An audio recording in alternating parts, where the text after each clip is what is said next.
엄마 애 하나 돌봐주는 걸로 왜 이렇게 생색을 내세요?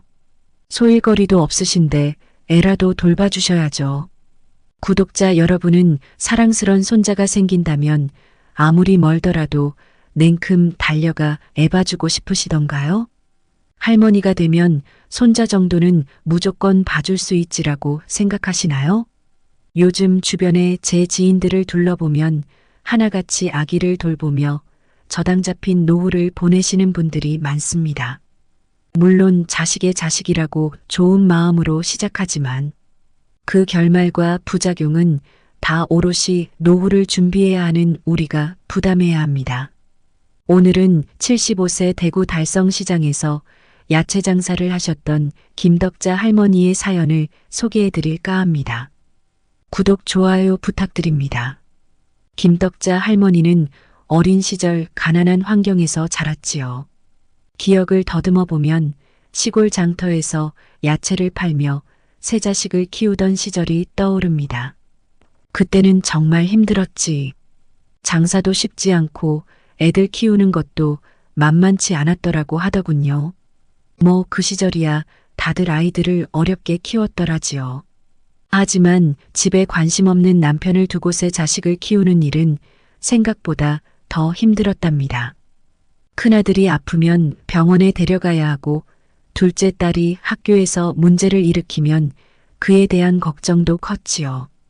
애들 교육비는 어떻게 마련하지? 늘 그런 고민이 머릿속에서 떠나지 않았답니다. 남편은 노름과 술에 빠져 집안에는 관심도 없었더랍니다. 그렇게 할머니는 대구 달성시장에서 야채 장사를 하며 새 아이를 기르느라 몸이 부서져라 일했지요. 야채 사고 싶으신 분 계세요? 라고 외치며 손님들을 부르지만 진상 손님들이 많아 마음이 힘들어질 때가 많았답니다. 이거 너무 비싼 거 아니야? 라는 소리에 할머니는 신선한 거라서 그런 거예요. 라고 설명해도 소용없을 때가 많았지요. 하루는 한 손님이 이거 좀 더 싸게 해줘야지 라고 야채를 던지면서 말하더군요. 저기요, 제가 열심히 일해서 가져온 신선한 야채입니다. 가격이 이 정도는 해야 하지 않겠어요? 라고 대꾸했지만 손님은 그저 짜증을 내며 물건을 집어 던지며 가버렸지요. 이젠 장사도 힘들고 아이들 키우는 것도 정말 힘드네요.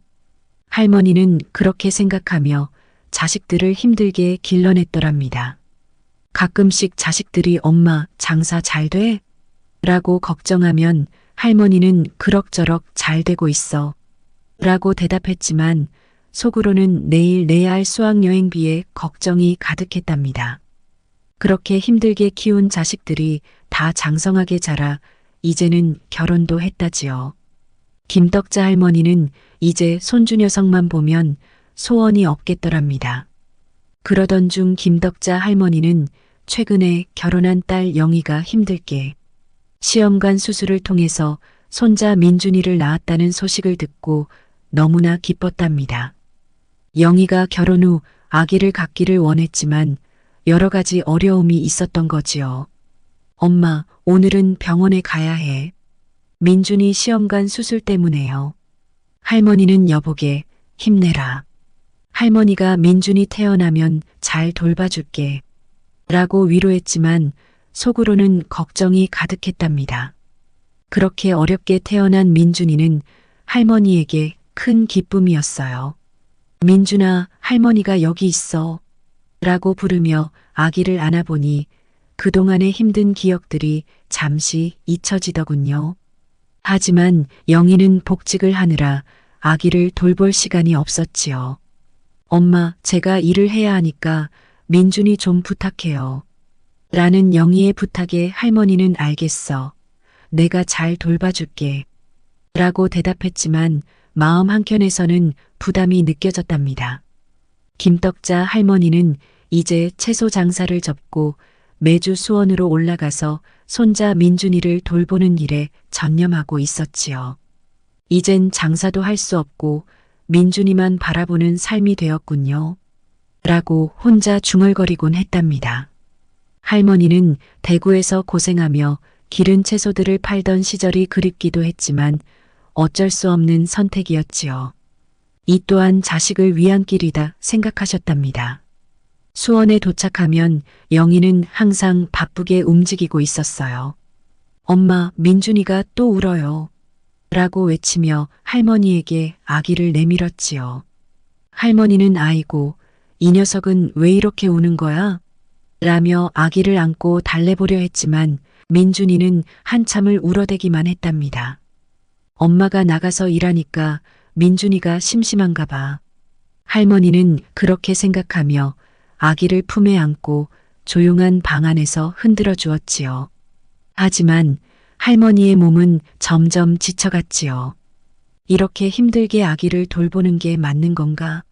라는 생각이 머릿속을 떠나지 않았답니다. 아기를 재우고 나면 할머니는 깊은 한숨을 내쉬며 내가 전생에 뭔 죄를 졌길래? 라며 자책했고 영희가 일하는 동안 할머니는 민준이를 돌보며 하루를 보내야 했고 그 시간이 길어질수록 몸과 마음이 지쳐갔답니다. 하루는 민준이가 아침부터 계속 울어대더군요. 할머니는 힘없이 중얼거리며 아기를 안고 방을 돌며 걸어야 했지요.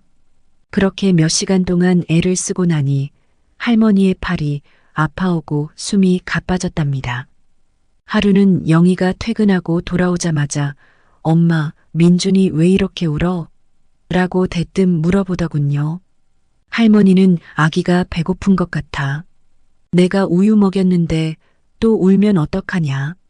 라고 대답했지만 영희는 엄마 그냥 민준이를 잘 달래줘야 해요. 라고 퉁명스럽게 말했답니다. 이런 일이 반복되면서 영희의 태도가 점점 무례해지고 있었어요. 엄마, 민준이를 그렇게 안아주면 안 돼요. 그럼 아프다고. 라는 말을 듣고는 김떡자 할머니는 하루 종일 우셨더랍니다. 어느 날 영희가 엄마, 민준이가 또 아프대요. 어떻게 한 거예요? 라고 화를 내더군요. 할머니는 내가 이렇게 힘든 줄 알았다면 아예 안 왔을 거야. 라는 마음이 커져가고 있었습니다.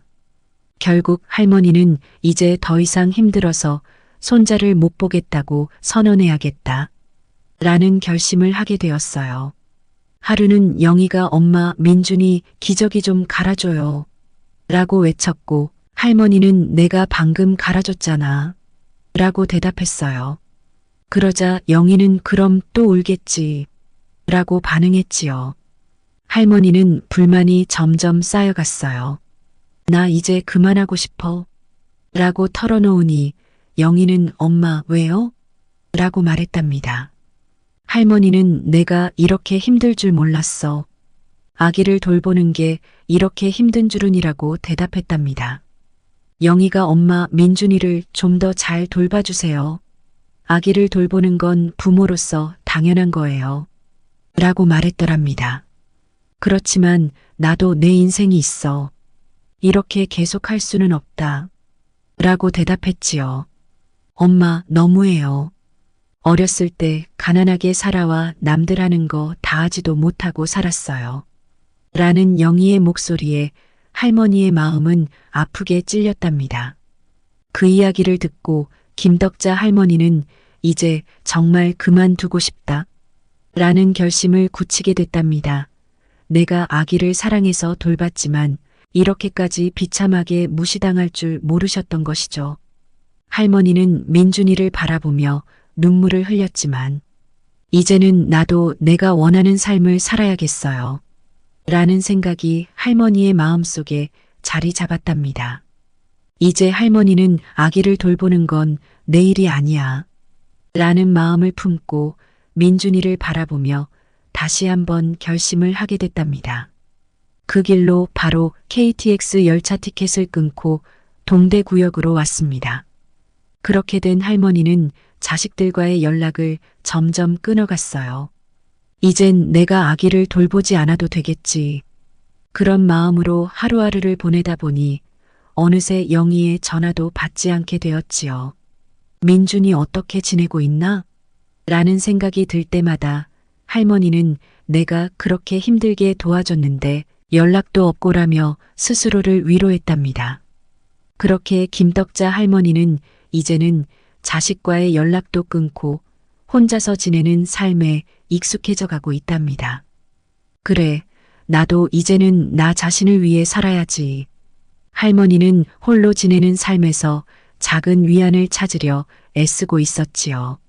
하지만 마음 한켠에는 여전히 자식들과의 관계가 그리워지는 순간들이 있었답니다. 구독자 여러분들은 김덕자 할머니의 사연을 듣고 어떻게 생각하시나요? 자식이 부모에게 무조건적인 사랑과 돌봄을 요구하는 것은 절대로 합리화될 수 없을 것입니다. 부모와 자식 간의 관계는 특수한 관계라고도 하지만 그것이 서로의 발목을 잡고 부탁을 당연시 할 수도 없을 것이지요. 구독자 여러분들의 의견을 댓글로 남겨주시면 감사드립니다. 구독, 좋아요 감사드립니다.